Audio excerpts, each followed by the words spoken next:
Sir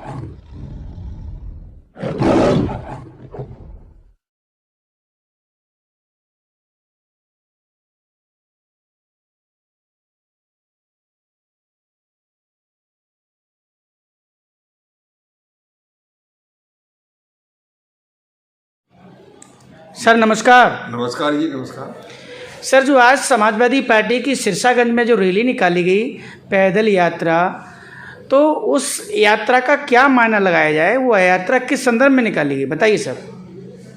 ये हमारे ज़िले में ये चौथी चरण की पद यात्रा थी विधानसभा सिरसागंज में, नगर सिरसागंज। ये जो है बीजेपी की जो कुरीतियाँ हैं, जो बीजेपी सरकार की असफलता है, उसके विरोध में जो हम लोगों ने महंगाई, किसान, व्यापारी, गरीब सबके खिलाफ जो है शोषण करना, गड्ढा मुक्त सड़कों का जो इन्होंने वादा किया उसके विरोध में, बिजली की दरों की वृद्धि में, डीजल पेट्रोल गैस की महावृद्धि में, इतनी बढ़ोतरी, इतनी महंगाई आज़ादी के बाद किसी भी सरकार में इतनी महंगाई नहीं बढ़ी।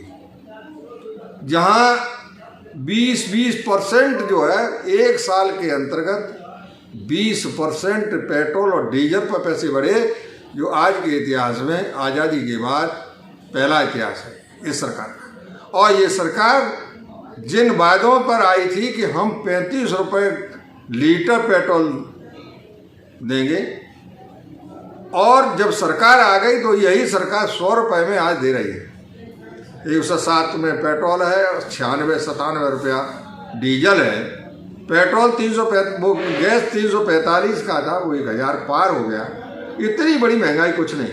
और जो व्यक्ति है, जो हमारी उपभोक्ती वस्तुएं हैं, जो गरीब व्यक्तियों की उपभोक्ती वस्तुएं हैं, चाहे तेल, सरसों का तेल हो, चाहे अन्य और तेल मान लीजिए सामग्री हो, गैस है, तो ये सारी उपभोग की वस्तुएं, आज मेडिसिन की आप कीमत कितनी बढ़ गई।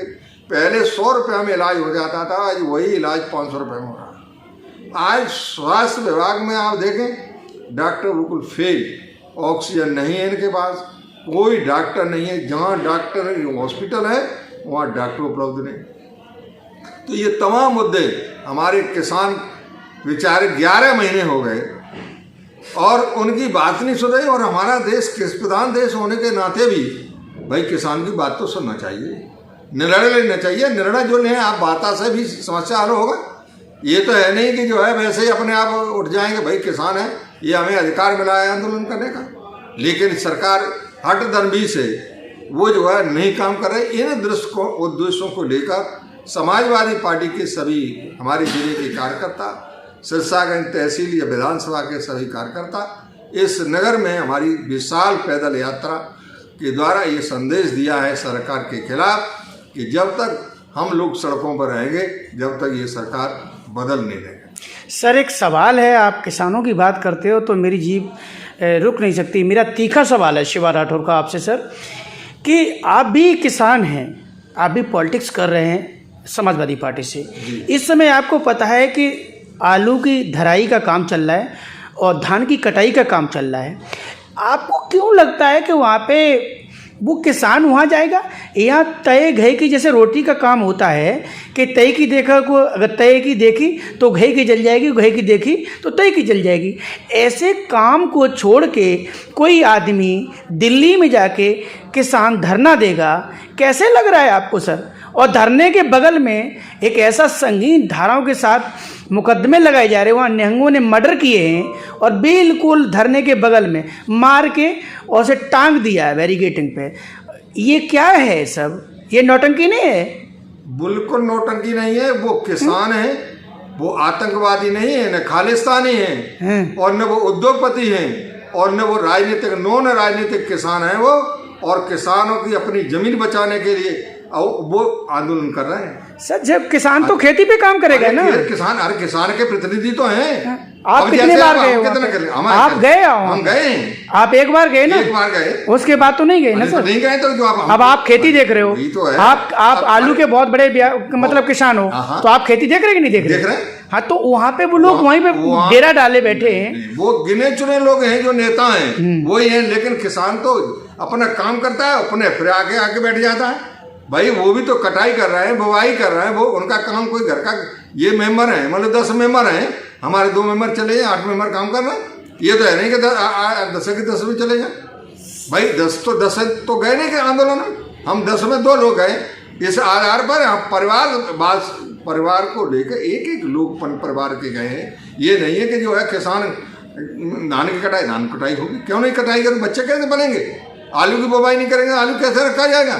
भाई ये किसान का काम नहीं करेंगे तो फिर वहाँ क्या कर रहे हैं? बॉर्डर पे बॉर्डर पर अपनी मांग कर रहे हैं। ये तो आंदोलन हमें अधिकार मिला है, हमारी खेती को जो है मतलब कब्जा करने जा रहे हैं। खेती बाद में कट जाएगी, पहले मांग कर लें। नहीं, मांग हमारा ये है, हमारा मेन उद्देश्य हमारा यही है कि हम अपनी जमीन को नहीं देंगे।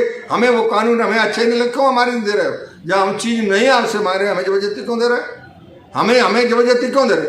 मैं एक बार आप तो जो है पत्रकार हैं, आप बताइए कि मंडी बंद नहीं हो रही? आज जो है मंडियों की रेट इन्होंने, हम मानते हैं, स्वागत करते हैं कि इन्होंने आधी कीमत कर दी। इससे क्या लाभ होगा?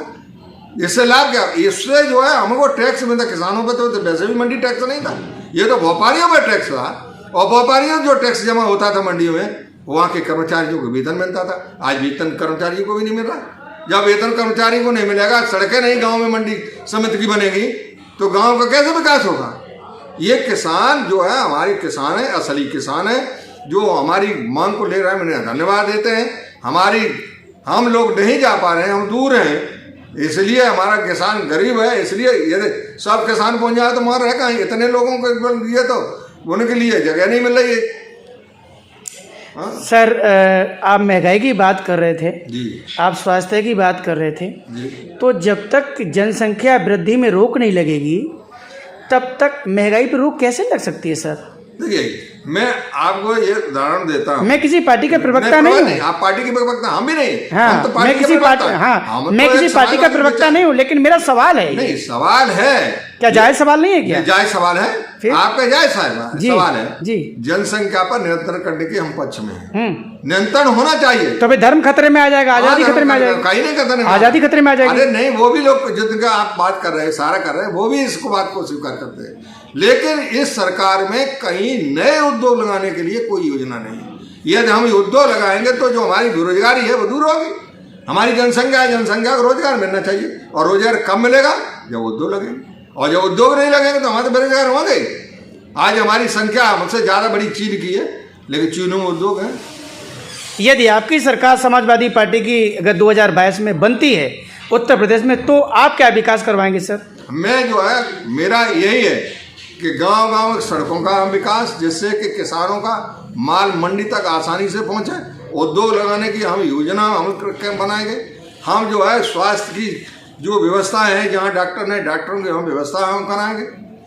और रोजगार के अवसर, और बिजली के बिल जो हमारे राष्ट्रीय अध्यक्ष ने घोषणा कर दी कि 300 यूनिट तक बिजली हम माफ करेंगे।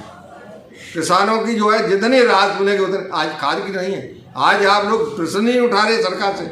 आज जो की मांग है, हमको जो है 10 की उपलब्ध है 2, तो आज जो है उसकी उपलब्धता होना चाहिए। इस सरकार में खाद नहीं दे पाए, बीज नहीं दे पाए, ये जो है बिजली नहीं दे पाए, ये क्या दे रहे हैं आप बताओ?